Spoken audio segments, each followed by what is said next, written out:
Y bueno, queremos dar inicio a la enseñanza del día de hoy. Uno de los cantos con que adorábamos a Dios dice: el Dios a quien conozco es un Dios que vive y reina. El Dios a quien yo sirvo es un Dios de misericordia. El Dios a quien yo amo es justo y bondadoso. Él es mi Dios. Y la pregunta aquí es: ¿conoce usted a Dios? Quisiera dar inicio a esta segunda parte de una serie de enseñanzas tituladas Conoce a tu Dios, con un par de textos que estábamos leyendo en la Biblia, la palabra de Dios, en nuestra enseñanza anterior en la primera parte. Y el primero se encuentra en el Antiguo Testamento, en el libro del profeta Jeremías, capítulo 9, versos 23 y 24, donde leemos así en la palabra de Dios: así dijo Jehová: no se alabe el sabio en su sabiduría, ni en su valentía se alabe el valiente, ni el rico se alabe en sus riquezas. Mas alábese en esto el que se hubiere de alabar, en entenderme y conocerme. Mas alábese en esto el que se hubiere de alabar, en entenderme y conocerme, que yo soy Jehová, que hago misericordia, juicio y justicia en la tierra, porque estas cosas quiero, dice Jehová. En el Antiguo Testamento, también en el libro del profeta Oseas, en el capítulo 6, verso 6, leemos en la palabra de Dios: porque misericordia quiero y no sacrificio. Y esto dice Dios: porque misericordia quiero y no sacrificio. Y conocimiento de Dios, esto es conocimiento íntimo, conocimiento vivencial, experimental. Conocimiento de Dios más que holocaustos, más que rituales.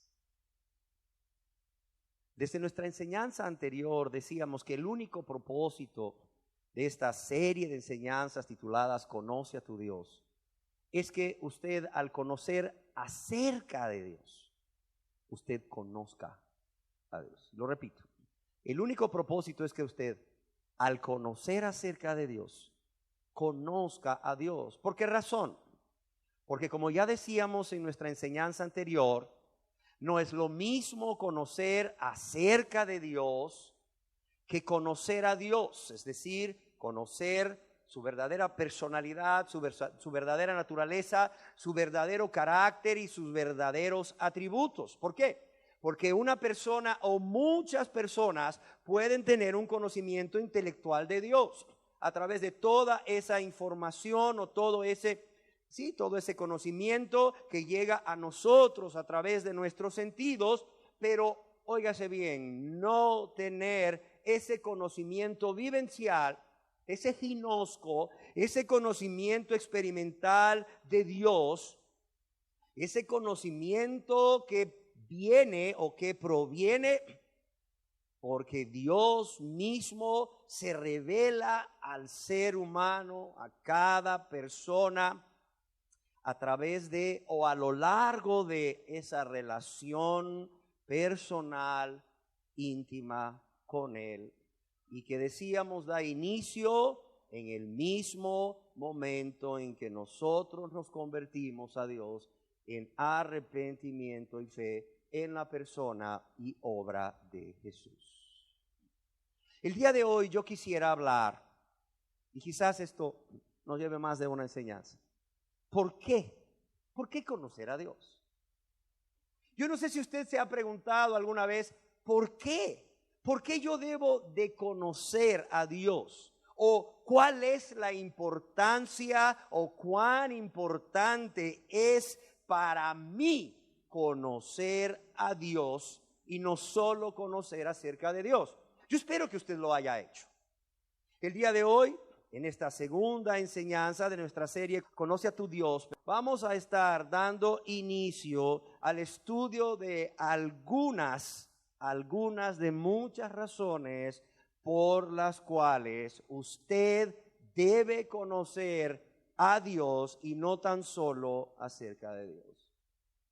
En realidad hay 4 razones de las cuales yo voy a estar hablando. Y en la enseñanza del día de hoy voy a estarme refiriendo a las primeras 2 razones de por qué es muy importante para su vida, pero no solo para su vida, sino para la vida de todos los que le rodean, que usted conozca a Dios por medio de ese conocimiento experimental que solo se logra a través de una relación íntima con Él. Yo quisiera que viéramos la primera razón. Y en nuestra enseñanza anterior ya hablábamos acerca de esto. En el libro del profeta Jeremías, y lo podemos ver de nuevo, en el capítulo 9, versos 23 y 24, dice Dios, no se alabe el sabio en su sabiduría, ni en su valentía se alabe el valiente, ni el rico se alabe en sus riquezas. Mas alábese, mas gloríese, mas cante con júbilo. Mas si de algo debe de estar orgulloso el ser humano, es en esto. Alábese en esto el que se hubiere de alabar, en entenderme y conocerme. En entenderme y conocerme, dice Dios. En lo único que el ser humano o cada ser humano puede alabarse o celebrar o estar orgulloso de sí mismo es en el conocer a Dios, su persona, su carácter, sus virtudes. ¿Para qué? Para vivir, para agradarle con la ayuda de Dios, con su gracia. Ya vimos en nuestra enseñanza anterior que hemos sido creados por Dios para conocer a Dios. Hemos sido creados por Dios, óigalo bien, ¿para qué? Para conocer a Dios. Por medio de esa relación que toda persona debe tener, esa relación íntima. Yo quiero leerle lo que dice el profeta Oseas, uno de los profetas menores al pueblo de Israel, en el libro del profeta Oseas, capítulo 6, verso 1. Comienza así diciendo el profeta Oseas al pueblo de Israel: venid y volvamos a Jehová. Venid y volvamos a Jehová. En otras palabras, el profeta Oseas está llamando al pueblo de Israel ¿a qué? A una conversión a Dios, a un volver a Dios, a un darle la espalda al pecado, aún darle la espalda a esa vida de rebeldía, a esa vida de menosprecio a Dios, a esa vida egoísta, y volver a Dios. ¿Para qué? Para amar a Dios con todo el corazón, con toda el alma, con toda la mente y con todas las fuerzas. Y de esa manera, por ese amor, obedecer a Dios, vivir una vida para agradar a Dios, para guardar sus mandamientos. Y en el libro del profeta Oseas, capítulo 6, verso 1, él comienza diciendo: venid y volvamos a Dios. Y ahí mismo en el libro del profeta Oseas, capítulo 6, verso 3, el profeta dice: y conoceremos y proseguiremos en conocer a Jehová. Y conoceremos y proseguiremos en conocer a Jehová. ¿Qué es lo que está diciendo aquí el profeta Oseas? Está hablando acerca de ese conocimiento que solo viene con la conversión, pero también de ese conocimiento que cada día va en aumento, que cada día es mayor a través de esa relación íntima con Dios que inicia con la conversión. Dice: venid y volvámonos a Dios. Y más adelante dice: y conoceremos y proseguiremos en conocer a Jehová. En el libro del señor J. I. Packer, Conociendo a Dios, ya leíamos en nuestra reunión anterior que lo mejor que existe en la vida, lo que ofrece mayor gozo, lo que ofrece mayor delicia y contentamiento que ninguna otra cosa es el conocimiento de Dios. Hay personas que hoy en día andan buscando gozo en las cosas que este mundo ofrece. Hay personas que hoy en día andan buscando contentamiento en las cosas que este mundo ofrece y no encuentran. ¿Por qué? Porque las cosas de este mundo, o este mundo más bien, es como una cisterna donde se retiene el agua, pero es como una cisterna rota que no retiene agua. Y cuando la gente viene en busca de eso, en busca de ese gozo, en busca de ese contentamiento, lo que se encuentra es con nada, absolutamente nada. ¿Por qué? Porque este mundo, dice Dios, es como un espejismo. Y no sé si tú sabes lo que es un espejismo, seguramente sí. Es aquello que parece ser y no es, fruto de la ilusión, fruto de una alucinación más bien.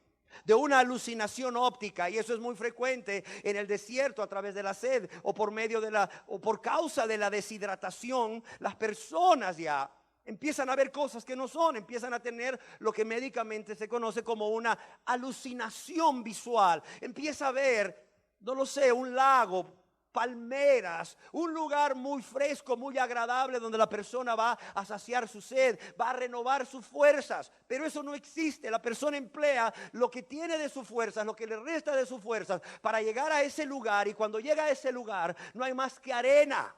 No hay nada, absolutamente nada. Todo fue una alucinación visual. Porque Dios dice que este mundo es como eso, es como un espejismo, es una cisterna rota que no retiene agua, y la gente busca ese contentamiento, la gente busca ese gozo, pero no lo encuentra y cree que es porque, no lo sé, quizás necesita acumular más dinero, quizás si fuera más bonito o más bonita, quizás si tuviera este puesto o el otro puesto, quizás si tuviera esta honra o la otra honra, si fuera aclamado, aplaudido o aplaudida. Pero no, quizás si fuera a ese viaje, a ese lugar paradisíaco donde siempre ha soñado ir y nunca ha podido ir y quizás ni podrá. No, yo quiero decirle una cosa. Estoy de acuerdo con el señor Packer, por eso lo cito, que es lo mejor que existe en la vida, o lo que ofrece mayor gozo, mayor delicia, mayor contentamiento que ninguna otra cosa. ¿Sabe cuál es? El conocimiento de Dios. El conocimiento de Dios. Por tanto, la meta que todo ser humano debería de fijarse en esta vida es la de conocer a su Dios. Por tanto, dice el señor J. I. Packer, la meta que todo ser humano debería de fijarse en esta vida es la de conocer a su Dios. Y una vez que comprendemos que el propósito principal por el cual estamos aquí, en esta tierra, en esta vida, es el de conocer a Dios, dice el señor Packer, la mayoría de los problemas en la vida encuentran solución por sí solos. Para los que no saben nada en cuanto a Dios, dice el señor Packer, para los que no saben nada en cuanto a Dios, este mundo se torna en un lugar extraño, un lugar lleno de locura, un lugar lleno de pena. Y la vida en él se hace desalentadora y desagradable. Y yo le agregaría sin sentido, sin propósito. Continúa diciendo el señor Packer, el que descuida el estudio de Dios se sentencia a sí mismo a transitar la vida dando tropezones y errando el camino como si tuviera los ojos vendados. Y así viven los que no conocen a Dios. Quizás los que conocen acerca de Dios pero no conocen a Dios, así viven, dando tropezones, errando en el camino, como si tuvieran los ojos vendados, por así decirlo, sin el necesario sentido de dirección y sin comprender lo que ocurre en su alrededor. Y termina diciendo el señor Packer, quien obra de este modo ha de malgastar su vida y perder su alma. El que obra de este modo, el que descuida el estudio de Dios para conocer a Dios, ha de malgastar su vida y perder su alma. Entonces, la primera razón por la cual cada persona debe conocer a Dios, debe buscar esa revelación que Dios da a aquellos que se han convertido a Él en arrepentimiento y fe a través de esa comunión íntima con Él cada día, es porque hemos sido creados para conocer a Dios. Hemos sido creados por Dios para conocer a Dios. ¿Y cuál es la segunda razón por la cual vamos a estar hoy hablando? ¿Cuál es la segunda razón por la cual conocer a Dios?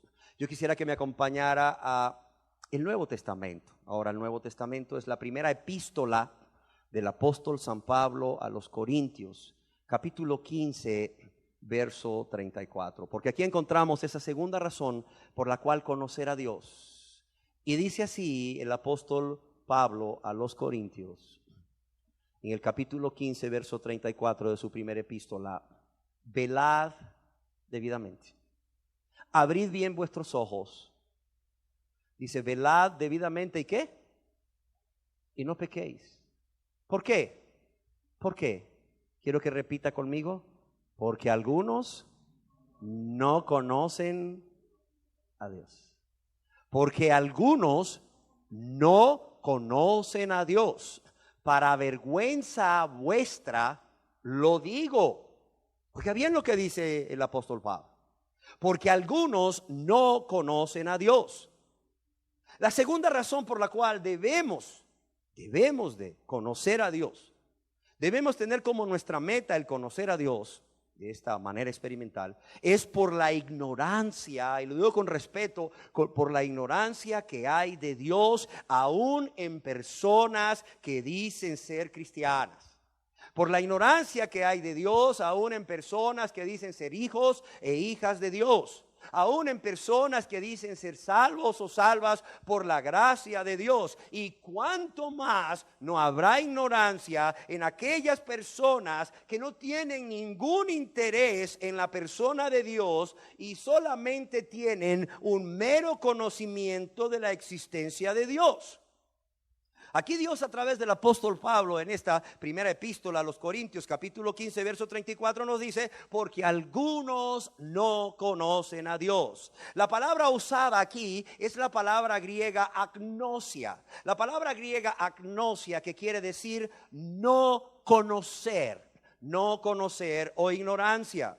Yo quiero decirles que en el original se lee: algunos tienen ignorancia de Dios. Algunos tienen ignorancia de Dios. Y en la Nueva Versión Internacional se lee: algunos continúan su desconocimiento de Dios. Algunos continúan en su desconocimiento de Dios. En otras palabras, se puede conocer a Dios porque Dios se revela al hombre de muchas maneras. Y eso ya lo vimos en la enseñanza anterior. Se puede conocer a Dios porque Dios se revela al hombre de muchas maneras. 4 para ser exactas. Sin embargo, hay personas que conocen acerca de Dios, pero no conocen a Dios. ¿Por qué? Porque no tienen esa relación personal, íntima con Él. ¿Por qué? Porque a su vez no se han convertido a Él. Aunque digan que son cristianos, aunque digan que son hijos e hijas de Dios, aunque digan que han nacido de nuevo, aunque digan que son salvos y salvas. Y para que no crean que esto es algo personal, yo quisiera citarles lo que un comentarista de la Biblia dice al respecto. Dice así: este versículo es el de Primera de Corintios, capítulo 15, verso 34, porque algunos no conocen a Dios, para vergüenza vuestra lo digo. Este versículo es comúnmente interpretado como significando que hay hombres y mujeres que nunca han oído la palabra del evangelio y que los cristianos deberían sentirse avergonzados por no haber llegado a evangelizar el mundo. Pero aunque esto es cierto, dice el señor William MacDonald, pero aunque esto es cierto, creemos que el sentido primario del pasaje es que había gente en la comunión, había gente considerada cristiana dentro del cuerpo de Cristo, ahí en la ciudad de Corinto, que desconocían a Dios, que no eran verdaderos creyentes, sino lobos con piel de cordero, falsos maestros que se habían introducido asolapadamente.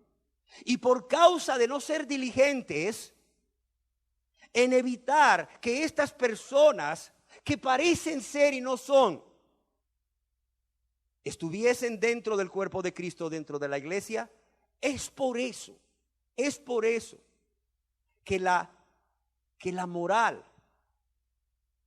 parecía relajarse o estar en peligro de relajarse. Y no eso, no solo eso, que había el grave peligro de que falsos maestros se introdujesen en la iglesia de Corinto con sus herejías, trastornando a aquellos que decían haberse convertido a Dios, aún más a aquellos que realmente se habían convertido a Dios.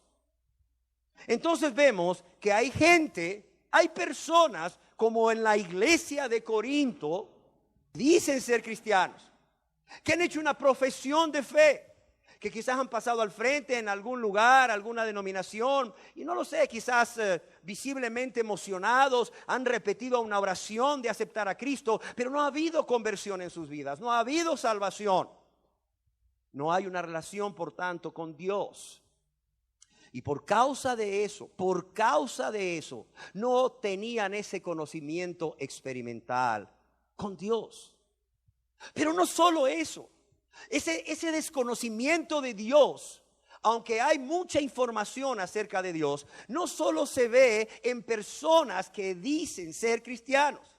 Tristemente está sucediendo hoy en día en millones de personas en todo el mundo que creen que Dios existe, que no son ateos, que creen que Dios existe, pero no conocen a Dios.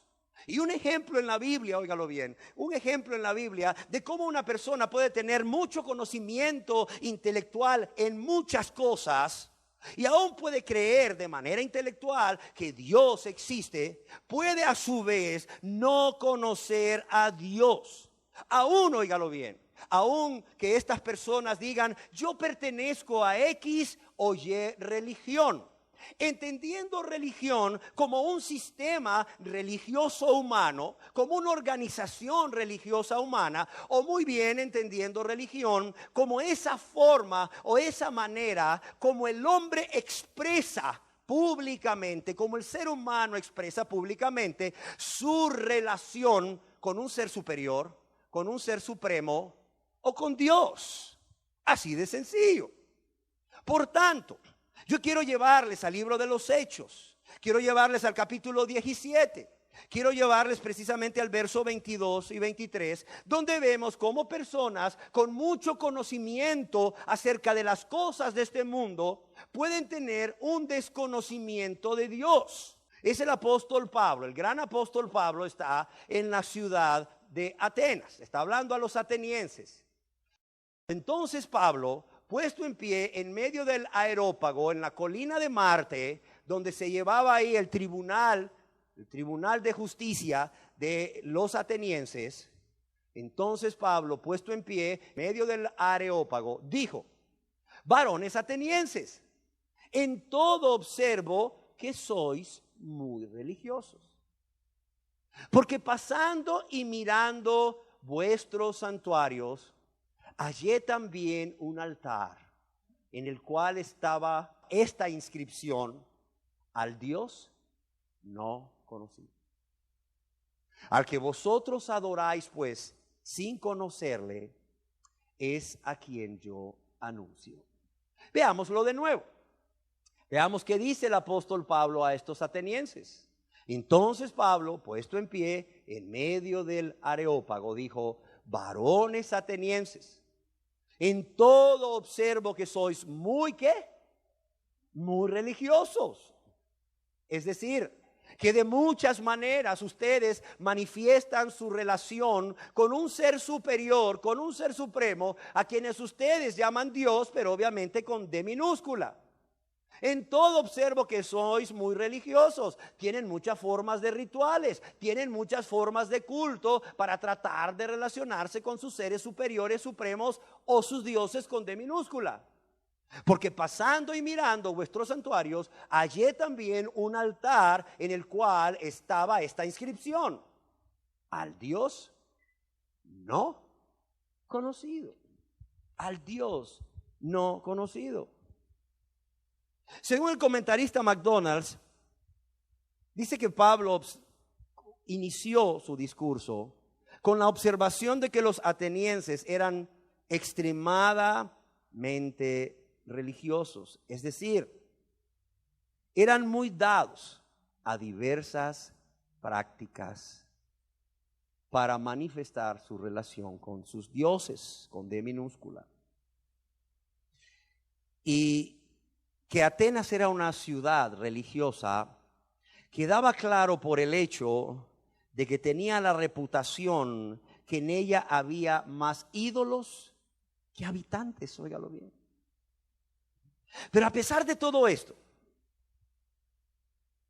tristemente ellos no conocían a Dios, no conocían al Dios vivo y verdadero.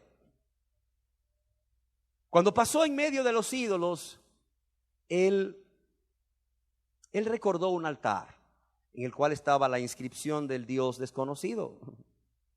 Y el apóstol Pablo, según nos dice el señor MacDonald, vio dos cosas muy importantes en este ídolo, pero más que en este ídolo, en esta inscripción al Dios desconocido. ¿Qué cosas vio? Primero, en que estos atenienses creían en la existencia de Dios. ¿Por qué? Porque Dios se ha revelado al hombre. Porque lo que de Dios se conoce, su eterno poder y su deidad, Dios mismo se lo ha revelado al hombre. Sí, desde la creación, de modo que no tienen excusas. Entonces Pablo podía ver que estas personas creían en la existencia de Dios. Y segundo, que aunque creían que Dios existía, ellos no tenían un conocimiento experimental de Él. No conocían su verdadero carácter, no conocían sus verdaderos atributos, no conocían nada acerca de esa persona, del Dios vivo y verdadero de la Biblia.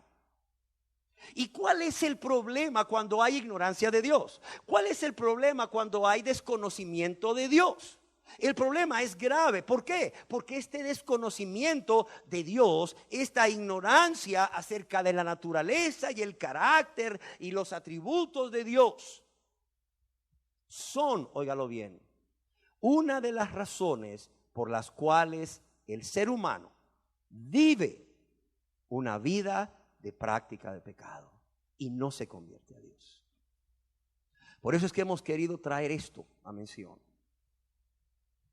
Esa ignorancia que hay en millones de personas que saben que Dios existe, pero que tienen ahí un altar con la leyenda al Dios no conocido. Pues no lo conocen, o no tienen una relación con Él. Pero también aquellas personas, tristemente, que dicen ser cristianos, que dicen ser cristianas, pero no conocen a Dios. No conocen a Dios. Es por el hecho de que este desconocimiento, ignorancia acerca de la naturaleza y el carácter, las virtudes de Dios, es una de las razones por las cuales el ser humano vive esa vida de práctica de pecado y no se convierte a Dios. O dicho en otras palabras, una evidencia clara, óigalo bien, una evidencia clara de que una persona no conoce a Dios de manera vivencial, de manera experimental, por cuanto no se ha convertido a Dios, por cuanto no es cristiano o cristiana, por cuanto no es hijo de Dios o hija de Dios, diga lo que esta persona diga acerca de sí mismo y de su fe en Dios, no importa cuán convincente esta persona se escuche, óigalo bien, óigalo bien. Una evidencia clara de que una persona no conoce a Dios por cuanto no se ha convertido a Dios, diga lo que diga acerca de sí mismo y su fe en Dios, es que aún vive una vida donde el pecar es lo usual, donde el pecar es lo común, donde el pecar en su vida diaria es una práctica. Y no quiero que piensen esto porque yo lo digo, yo quiero que nos remitamos a la Biblia, a la palabra de Dios, a las sagradas escrituras. Acompáñenme a la primera epístola universal del apóstol San Juan, capítulo 3, verso 6. ¿Qué dice Dios a través del apóstol Juan al respecto? Dice, todo aquel que permanece en él no peca. Todo aquel que peca, ¿qué dice aquí? No le ha visto ni qué. ni le ha conocido. Y esto no es una doctrina de este grupo en particular. Esto lo dice Dios en su palabra. En la primera epístola universal del apóstol Juan, aquí mismo en el capítulo 3, verso 6. Todo aquel que permanece en él no peca. Y aquí la traducción literal es no persevera en el pecado o no practica el pecado. Todo aquel que peca, todo aquel que persevera en el pecado, que practica el pecado, que dice aquí, no le ha visto ni le ha conocido, ni le ha conocido. Oiga, qué claro es Dios en su palabra. ¿Qué nos está diciendo Dios aquí a través de este versículo? Que el verdadero creyente, el verdadero cristiano, el que realmente ha nacido de nuevo, se diferencia de aquel que dice ser cristiano, pero no es cristiano porque nunca ha nacido de nuevo. ¿En qué forma? En la forma con que la persona vive para agradar a Dios o para obedecer a Dios. Este versículo entonces contrasta al verdadero creyente con el que nunca ha nacido de nuevo. Y se puede decir de manera enfática, de manera definida, del verdadero creyente en que éste tiene una característica: no persiste en pecar. ¿Por qué? Porque ha nacido de nuevo, porque ama a Dios, porque no quiere seguir ofendiendo a Dios, porque no quiere lastimar a Dios y porque está bajo la gracia de Dios, bajo esa influencia divina en el corazón y en la mente de cada ser humano que le ayuda, que le fortalece. ¿Para qué? Para no pecar contra Dios. Porque el pecado no se enseñoreará de vosotros, dice Dios a través del apóstol Pablo, ahí en el libro de Romanos, en capítulo 6. Romanos capítulo 6, lo voy a leer, dice Dios claramente, porque el pecado, Romanos capítulo 6, verso 14, porque el pecado no se enseñoreará de vosotros, pues no estáis bajo la ley, sino bajo la gracia.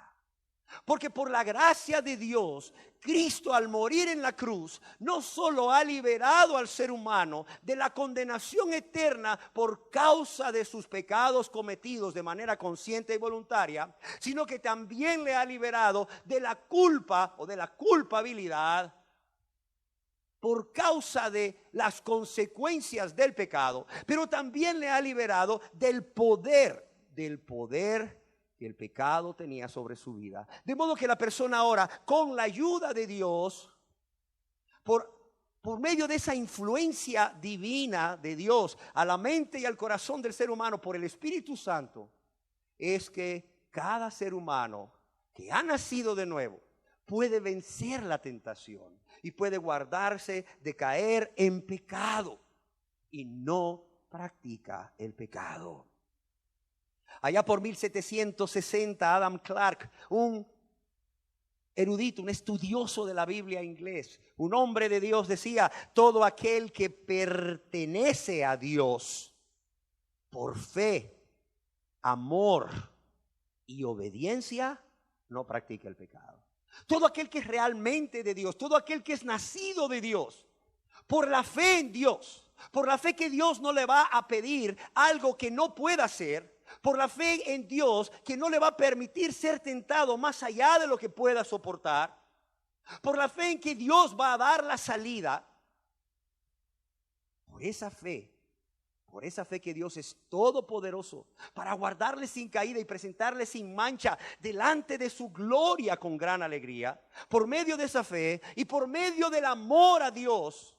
Por medio del amor a Dios. ¿Por qué? Porque no nos pagó como merecíamos. Porque no nos pagó conforme a nuestros pecados, a nuestras rebeldías. Porque siendo enemigos de Él no nos destruyó, sino que al contrario envió a su Hijo amado a morir en la cruz por nosotros, pero también a resucitar para nuestra justificación.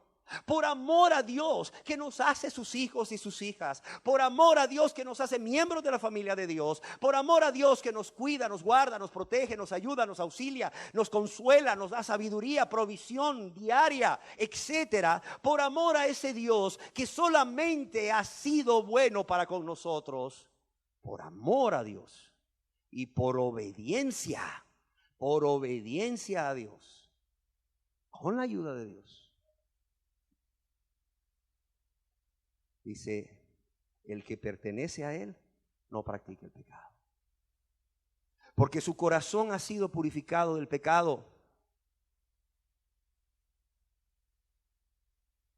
El que practique el pecado contra Dios no le ve, dice Adam Clarke, y es enfático, no le ve ni le conoce. ¿Cuánta gente dice conocer a Dios? ¿Cuánta gente? Yo era uno de ellos, no nos vayamos tan lejos. Antes de convertirme a Dios, yo decía que era cristiano, yo decía que si me moría me iba con todos mis zapatos al cielo, pero como siempre lo digo, ni a mi esposa convencía, hombre, menos que hubiera convencido a Dios, ni mi esposa creía mi cristianismo, menos que Dios lo hubiese creído. No os engañéis, dice Dios, Dios no puede ser burlado. Hay personas que dicen, que profesan conocer a Dios, pero tristemente con sus obras, con sus hechos, lo niegan. Y eso no es algo que yo inventé. Por favor, acompáñenme ahí a la epístola del apóstol San Pablo a Tito, capítulo 1, verso 16, donde leemos, ¿profesan qué? Conocer a Dios. Mira, se llenan la boca diciendo tantas cosas de cómo conocen a Dios. Dice, profesan conocer a Dios, pero ¿qué dice aquí? Pero con los hechos, ¿qué? Profesan conocer a Dios, pero con los hechos lo niegan. Profesan conocer a Dios, pero ¿cómo son? Abominables, rebeldes y reprobados ¿en qué? En cuanto a toda buena obra. ¿Sí ven cómo Dios no puede ser burlado? ¿Sí ven cómo Dios no puede ser burlado? Yo a veces pienso en el menudo susto que se van a llevar muchas personas que dicen que son cristianas, que son hijos o hijos de Dios, porque hicieron una oración, pero no hubo conversión, es decir, no hubo arrepentimiento realmente y fe en Jesús para ser salvos. Son gente que dice, pero no hace. Son gente que dice conocer a Dios, pero con sus hechos lo niegan. Y en lugar de reaccionar y ser honestos con ellos mismos y decir, ¿qué estoy haciendo? Continúan en esa vida de engaño, pensando que van a engañar a Dios y a su prójimo. Engañarán a su prójimo, pero no van a engañar a Dios. Dice, profesan conocer a Dios, pero con sus hechos lo niegan, siendo abominables y rebeldes. ¿Contra quién? Contra Dios. Y reprobados. ¿Reprobados ante quién? Ante Dios. ¿Reprobados en cuanto a qué? A toda buena obra. Porque por cierto, dicen conocer a Dios y porque a veces hacen algunas cosas que pareciesen buenas, ya se justifican. Porque aceptaron a Cristo sin conversión, pero oran, pero leen la palabra de Dios, pero diezman, pero ofrendan, pero no lo sé, asisten a un lugar a escuchar la palabra de Dios, pero predican, pero no hay conversión. No ha habido nuevo nacimiento. Dios no ha obrado en ellos por medio del Espíritu Santo el milagro de la regeneración, de la transformación del corazón. Mira, cualquier cosa que hagan, esa cosa es reprobada delante de Dios. Y no es que sea malo orar, y no es que sea malo leer la Biblia, y no es que sea malo diezmar y ofrendar, es bíblico. Si tú eres un hijo de Dios, si eres una hija de Dios, Dios recibe tu dinero. Si no, ni te molestes en dárselo como ofrenda o diezmo, no lo recibe. Porque lo que quiere primeramente es tu vida y después lo que tienes que darle. Entonces, si tú eres una persona que se ha convertido a Dios, que realmente ha decidido arrepentirse y volverse a Dios en fe en Cristo Jesús, yo quiero decirte que está bien orar, está bien leer la palabra de Dios. No solo está bien, debes hacerlo. Es tu forma de comunicarte con Dios. Estaba ayer yo en una reunión ahí de Alcohólicos Anónimos, donde era un aniversario y me invitaron para que yo diese mi punto de vista sobre el lado espiritual de Alcohólicos Anónimos, que tiene mucho de espiritual, está fundado en fundamentos bíblicos, es motivo de una charla completa. Y una persona al final me dijo, ¿cuál es el beneficio que obtiene el ser humano de orar? Y yo le decía, la comunicación es vital. Hoy vivimos en un mundo que está como está en gran parte porque no hay comunicación. La comunicación es vital en el matrimonio, la comunicación es vital en la relación entre padres e hijos, hijos y padres. La comunicación es vital en el lugar donde trabajamos. La comunicación es vital con todos los ciudadanos. ¿Cuánto más la comunicación no va a ser vital con Dios? Y comunicarse con Dios se llama orar. Y que Dios te hable es a través de la Biblia. Cuando tú oras a Dios, estás comunicándote con Dios. Y cuando tú lees la Biblia, Dios se comunica contigo. Orar y leer la Biblia está perfecto. Diezmar y ofrendar es bíblico para los que han nacido de nuevo. Predicar la palabra es un mandamiento, es la gran comisión. Congregarse es un mandamiento. No dejéis de congregaros como algunos tienen por costumbre. Claro está que en un lugar no te vayan a predicar la palabra de Dios, no te vayan a decir ahí fábulas profanas y un montón de mentiras disfrazadas con la Biblia o psicología con Biblia. Pero el problema es cuando estamos confiando que tenemos una relación con Dios, que conocemos a Dios, porque hacemos todas estas cosas, pero realmente no ha habido esa entrega, no ha habido esa conversión. Así de sencillo. Por eso Dios nos dice, algunos profesan conocer a Dios, pero con sus hechos, ¿qué? Lo niegan. Y qué triste es ver a este tipo de personas que con sus hechos lo niegan. ¿Por qué? Porque su práctica, su forma de vivir no concuerda con su profesión de fe.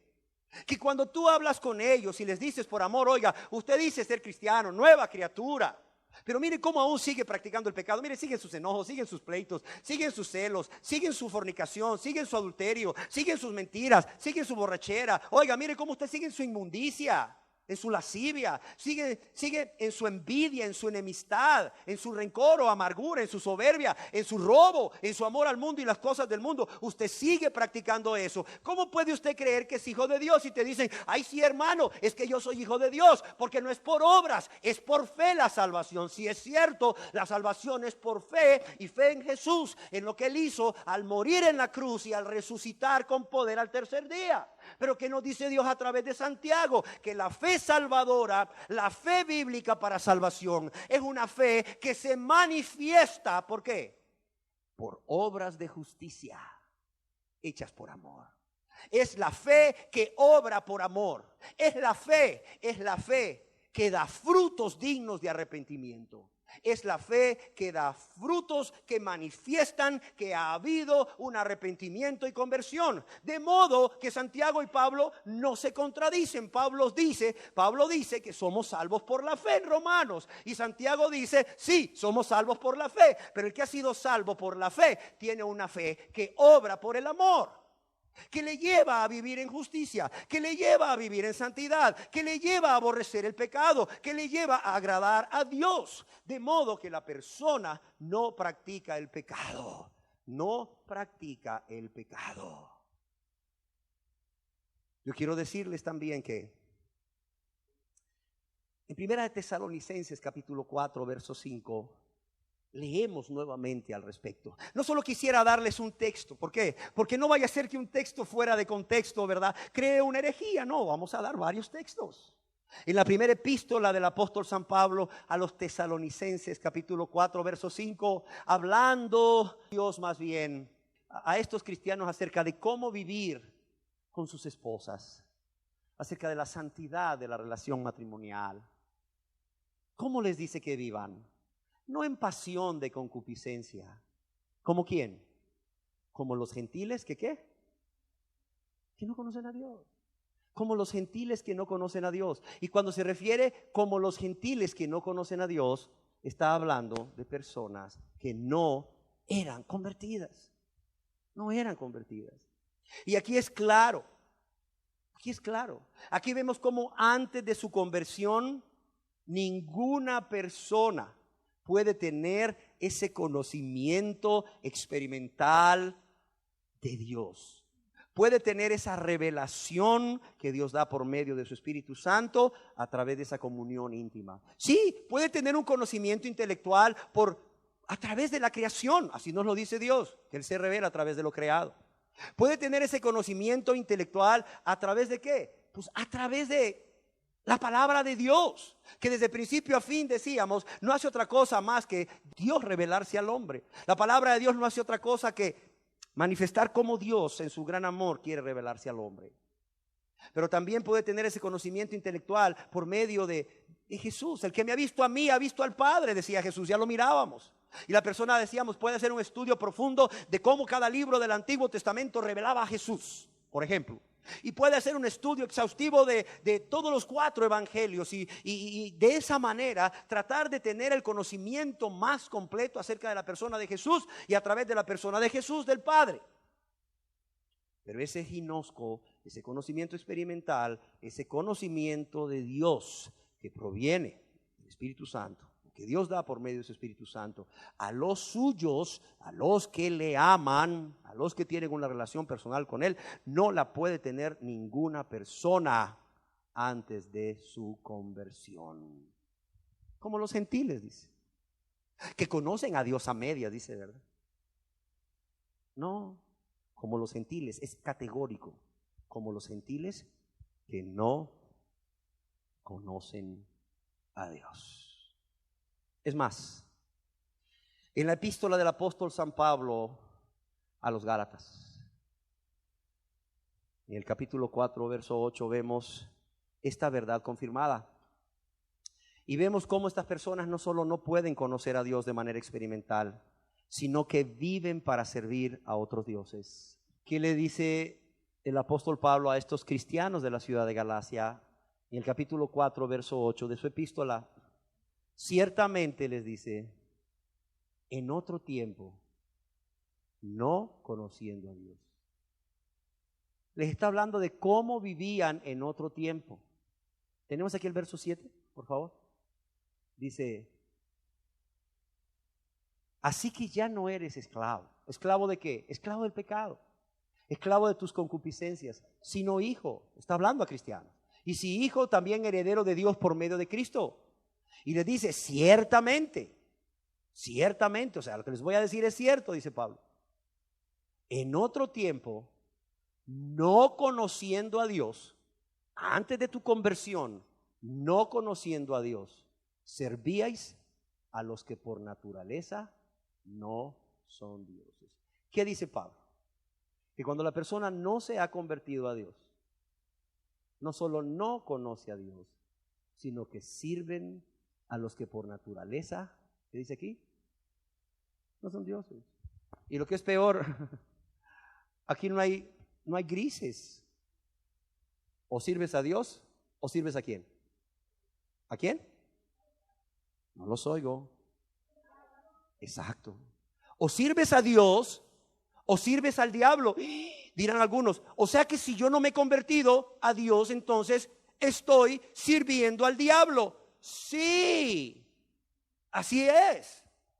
Porque no puedes decir que estás sirviendo a Dios cuando no conoces a Dios de manera experimental. Cuando tú no conoces a Dios de manera experimental, tu mente crea un Dios, como veremos más adelante, conforme a tus concupiscencias. Tu corazón expresa un sentimiento hacia un Dios con D minúscula, que no es el Dios vivo y verdadero, sino que es un Dios hecho conforme a tus concupiscencias. Y eso lo vamos a explicar más adelante.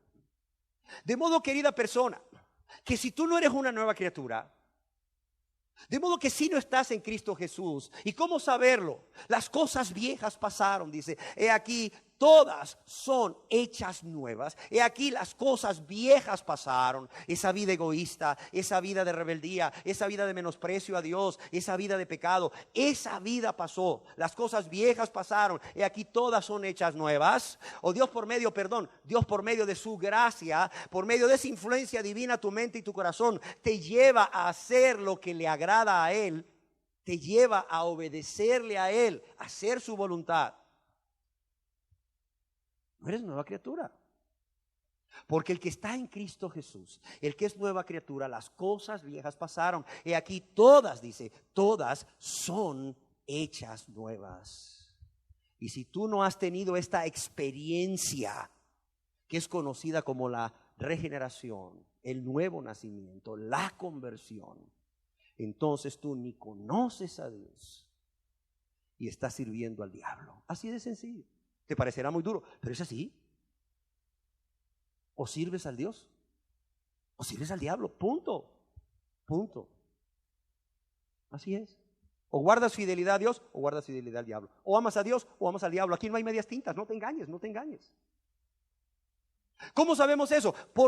Cuando conocemos el carácter de Dios y sabemos que su carácter es santo, santo, santo, entonces te das cuenta que Él no va a tolerar el servicio de nadie que no sea así como Él, santo, santo, santo, que no esté apartado del pecado voluntariamente y con la ayuda de Dios. ¿Andarán dos juntos si no estuviesen de acuerdo? No puede haber ni servicio ni compañerismo con Dios, ni servicio a Dios ni compañerismo con Dios, si no está esa persona en el mismo estado, en sintonía con un Dios santo, santo, santo. ¿Cómo sabemos si realmente una persona conoce a Dios? Es decir, conoce su naturaleza, su carácter, sus atributos, porque le ha sido revelado por medio de Dios mismo a través de esa comunión íntima. Acompáñeme a la primera epístola universal de San Juan Apóstol, capítulo 2, versos 3 y 4. Dice, en esto sabemos que nosotros le conocemos. Aquí vemos una verdad desde el inicio, que se le puede conocer a Dios, que es una realidad el conocer a Dios. Y aquí la palabra conocemos otra vez es ginosco, conocimiento experimental. Se puede, claro que se puede. No estamos predicando esto si no se pudiera conocer a Dios a través de conocer acerca de Dios. No estaríamos predicando esto. Se puede conocer a Dios, sí. ¿Qué dice Juan? Y en esto sabemos que nosotros le conocemos. Es una realidad, se puede. ¿Y cómo sabemos que nosotros le conocemos? ¿Cómo sabemos si una persona le conoce? ¿Cómo puede usted saber si usted le conoce? Aquí está, clarito. Dice, porque acepté a Cristo como mi Salvador personal, porque me congrego 3 domingos al mes, porque diezmo y ofrendo, porque predico, porque hago misericordia, porque sirvo a Dios. ¿Así dice? No dice así, para nada. Y en esto sabemos que nosotros le conocemos. ¿En qué? Repita conmigo. Si guardamos, ¿qué? Sus mandamientos. Si guardamos sus mandamientos. Y el verso 4 dice, el que dice, yo le conozco, y no guarda sus mandamientos, el tal es cristiano, pero el pobrecito, la pobrecita está poco a poco quitándose sus pecados y cada día creciendo más en el Señor. ¿Así dice? Pero ¿y por qué le hacen creer a la gente que es cristiana? Porque acepta a Cristo aunque siga viviendo en todos sus pecados de antes y que poco a poco los va a ir dejando y que no se preocupe, que ya es hijo de Dios o hija de Dios. ¿Por qué le dicen esto a la gente? Cuando Dios dice, el que dice yo le conozco y no guarda sus mandamientos, ¿el tal es qué? ¿El tal es qué? Mentiroso, mentiroso. ¿Y qué? Y la verdad no está en él. El tal es mentiroso y la verdad no está en él. ¿Cómo podemos saber entonces si conocemos a Dios de manera experimental o no? Porque guardamos sus mandamientos. Adam Clark decía al respecto, y en esto sabemos que nosotros le conocemos, si guardamos los mandamientos de Dios, porque le amamos con todo nuestro corazón, y a nuestros prójimos como a nosotros mismos. ¿Por qué razón, si guardamos los mandamientos de Dios, porque amamos a Dios? Porque muchas personas se esfuerzan en sus fuerzas tengo que decir, por guardar los mandamientos de Dios, tristemente sin conseguirlo, porque lo están haciendo por la intención incorrecta. Y es que no solamente se trata de guardar los mandamientos, no solamente se trata de guardar los mandamientos de Dios en todo momento, en todo lugar y en toda circunstancia. Se trata de hacerlo con la intención correcta. Óigalo bien, se trata de hacerlo con la intención correcta. Por amor y gratitud. Hay personas que tratan de hacerlo en sus fuerzas y tristemente no lo logran. ¿Por qué? Por la intención incorrecta. Lo hacen por temor. ¿Por temor a qué? Por temor a morirse e irse al infierno. ¿Por qué cree usted que la gente le tiene temor a la muerte? Porque va a dejar sus 4 cositas que tiene aquí. No, hombre, si ya con esas 4 cositas ni vive. Además, que son esas 4 cositas que tiene comparado con todo lo que hay allá en el cielo? Calles de oro, mar de cristal, delicias a su diestra para siempre. ¿Sabe por qué la gente le tiene miedo a la muerte y no se quiere morir? ¡Shh, cállate, cállate! No hables ni siquiera de la muerte. ¿Por qué? Porque saben, en el fondo, en su conciencia les dice que si se mueren, van a ir eternamente a un lugar de castigo que se llama infierno, o como tú le quieras llamar, lugar de castigo, lugar de tormento o infierno, por toda una eternidad, del cual no hay salida. Dios lo garantiza en su palabra por medio de Jesús, del cual no hay salida. Y por eso no se quieren morir. Pero tampoco se quieren convertir a Dios para tener esa relación personal con Él, para tener ese ginosco, ese conocimiento de Dios. No lo quieren. Yo quiero decirles que hay gente que trata, se esfuerza de guardar los mandamientos de Dios por temor a qué, por temor a no recibir las bendiciones. Ay, es que Dios no me va a bendecir. Es que Dios no me va a prosperar.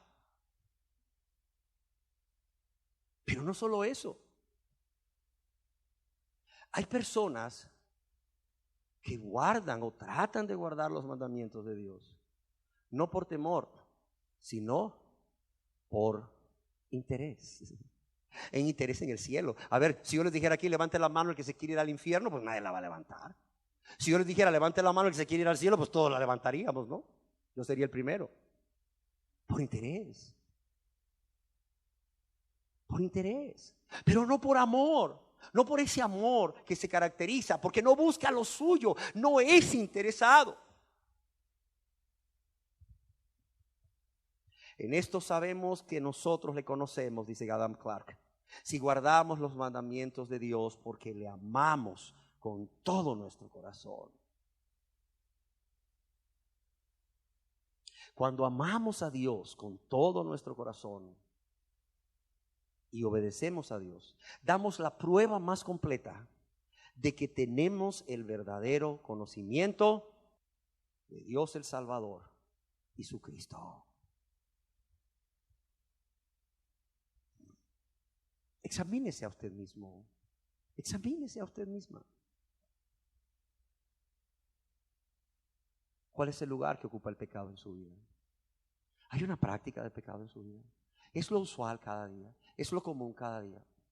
¿Ha oído usted a personas que dicen que son cristianas, que son hijos e hijas de Dios, pero que dicen, ay hermano, es que en esta tierra todos los días, todos, y dicen todos, lo incluye a usted y me incluyen a mí, todos hermano, pecamos de pensamientos hermano, pecamos de palabras hermano, y pecamos en acciones todos los días, todos, pero son cristianos?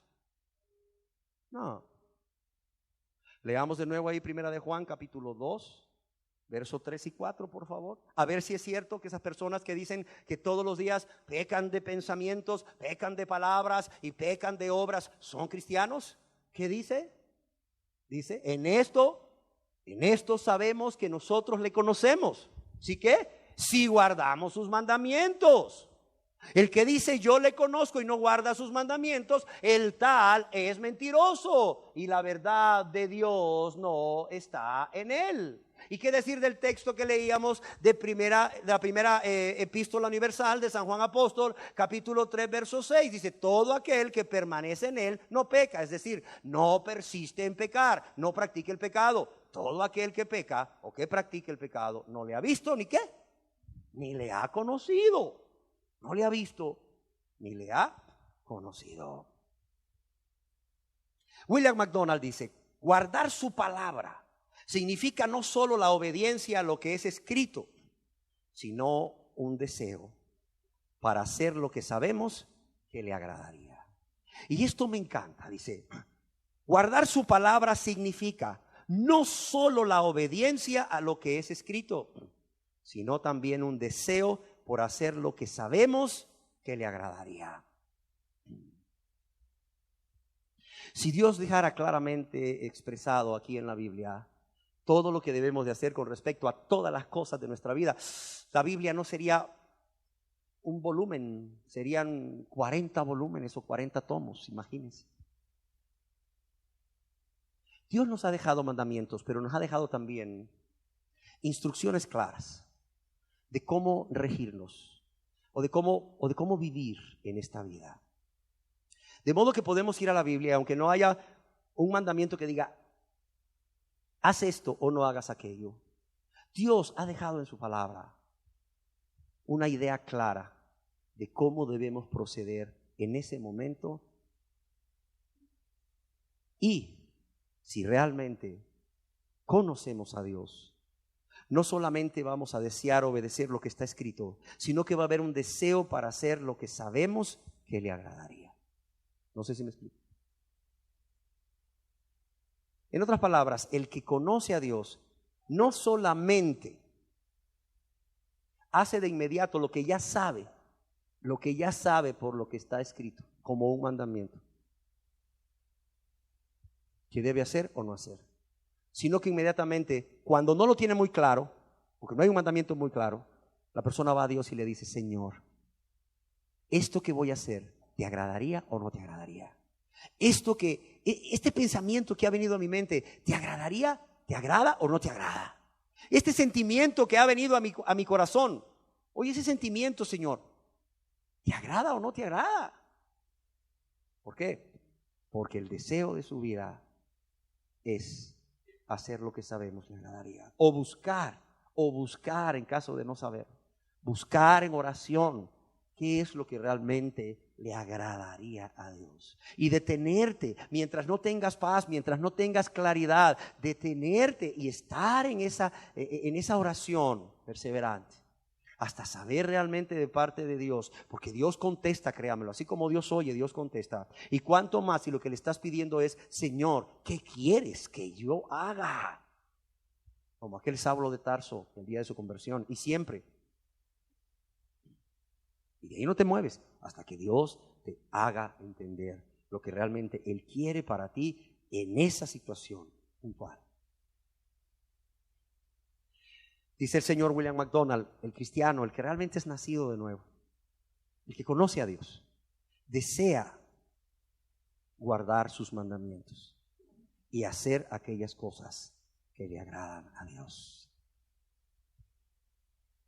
Y termino esta enseñanza en donde hemos visto dos razones por las cuales conocer a Dios.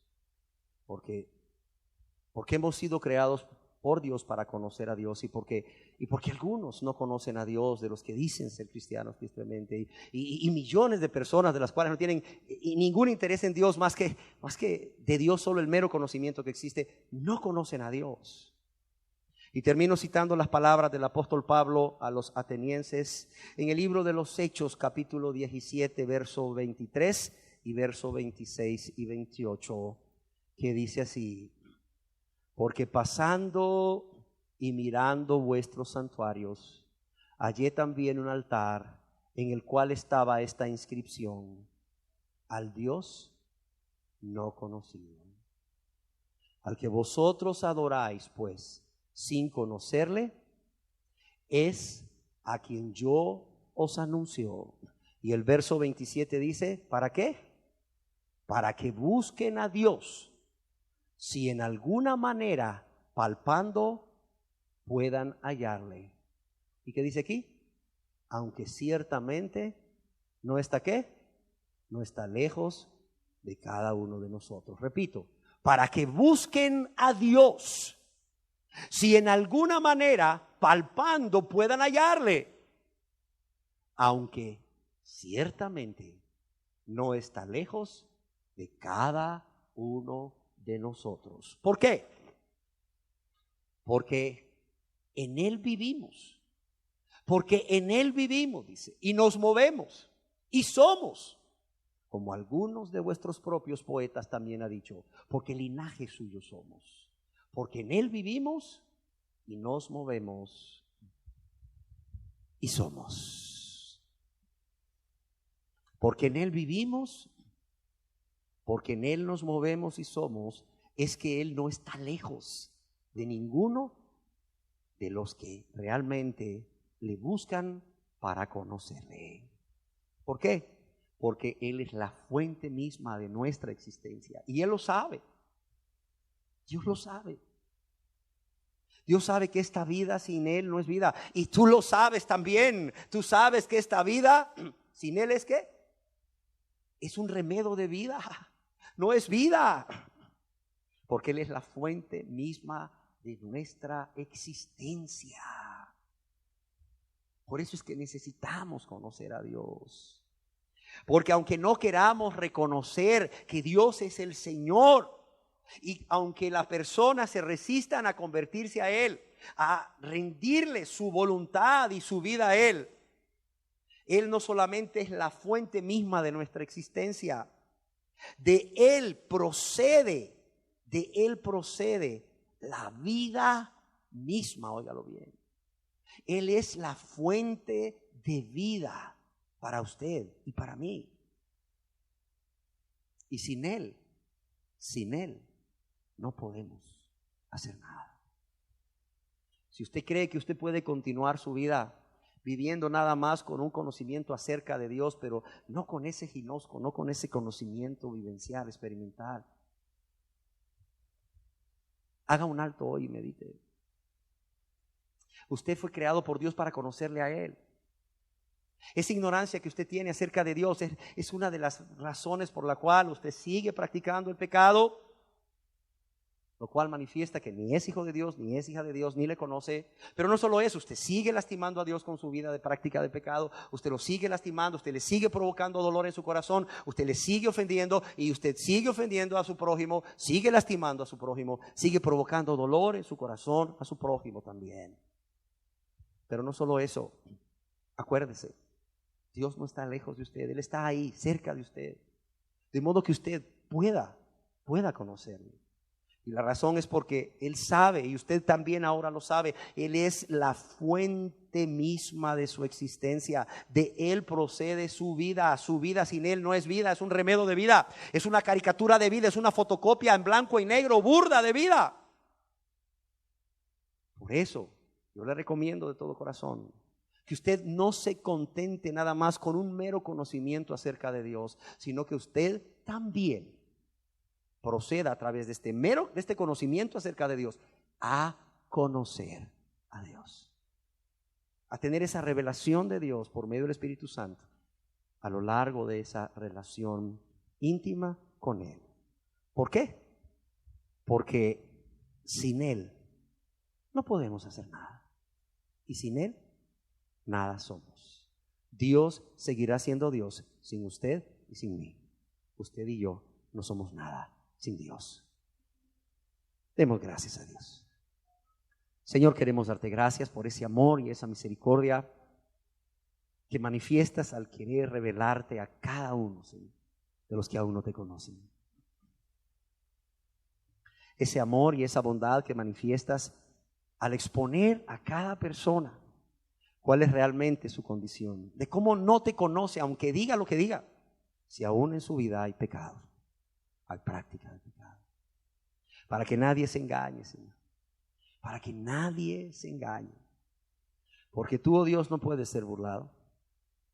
Pero cuán engañoso y perverso es el corazón del ser humano más que todas las cosas. Cuántas personas, oh Dios, dicen ser cristianas, hijas de Dios, pero no lo son. Cuántas personas en su vida diaria, en su práctica, no concuerdan con su profesión de fe. Yo quiero pedirte, Dios, en el nombre de Jesús, que sean abiertos los ojos, que cada quien vea su verdadera condición, y aquel que realmente es humilde y reconoce que por causa de una vida de práctica de pecado no es cristiano, no ha nacido de nuevo, no te conoce, esa persona pueda hoy agradecerte porque tú le has abierto los ojos y le estás dando una oportunidad de conocerte. Le estás dando una oportunidad de conocerte. ¿Por qué? Porque tú no quieres la muerte del impío, Señor. Tú no quieres la muerte del pecador. sino que se convierta a ti en arrepentimiento y fe en Jesús y te conozca y tenga vida eterna, Señor. Y te conozca y tenga vida eterna, porque esta es la vida eterna, que te conozcan a ti, el único Dios verdadero, y a Jesucristo, a quien tú has enviado. Gracias te damos, Señor. Que hayan corazones humildes, que hayan personas sinceras, Señor, sinceras y dispuestas a reconocer su condición para hacer un alto y para realmente arrepentirse por tu gracia y convertirse a ti por tu gracia, Señor, para que te conozcan. Así sea, Padre, en el nombre de Jesús te lo pedimos.